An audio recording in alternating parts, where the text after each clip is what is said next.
প্রায় ১ ঘণ্টার চেষ্টায় চকবাজারের একটি আবাসিক ভবনে লাগা আগুন নিয়ন্ত্রণে এনেছে ফায়ার সার্ভিস। এতে কেউ হতাহত হয়নি।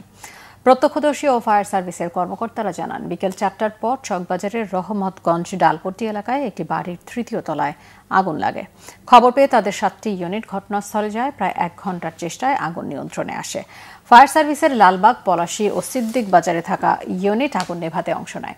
তবে আগুনের সূত্রপাত তাৎক্ষণিকভাবে নিশ্চিত করতে পারেনি ফায়ার সার্ভিসের সদস্যরা। সরু গলি ও কাঠের সিঁড়ির কারণে আগুন নেভাতে তাদের বেগ পেতে হয়। ভবনটির ৩য় তলায় লাগেজ ফিটিংসের কারখানা রয়েছে। ঝুঁকি নিয়ে 3টা বিল্ডিং এর মধ্যে উঠেছি আমরা। 3টা বিল্ডিং এ উঠে আগুন আমরা নিয়ন্ত্রণের চেষ্টা করছি এবং অনেক কষ্ট করে হলো আগুনটা আমরা নিয়ন্ত্রণে নিয়ে আসছি। আগুন এখন সম্পূর্ণ আমাদের নিয়ন্ত্রণে আছে, আগুন আর বাড়ার সম্ভাবনা নাই। আর আমাদের কাজ চলছে এখনো ভিতরে। এরপর আমরা ফাইনালি সার্চ করব আর দেখবো যে আর কোনো লোকজন আটকে আছে কিনা বা কি কোনো অসুবিধা আছে কিনা। এটা করার পর আমরা আগুন নির্বাপন দিতে পারবো। এই পর্যন্ত কোনো হতাহতের খবর পাইনি।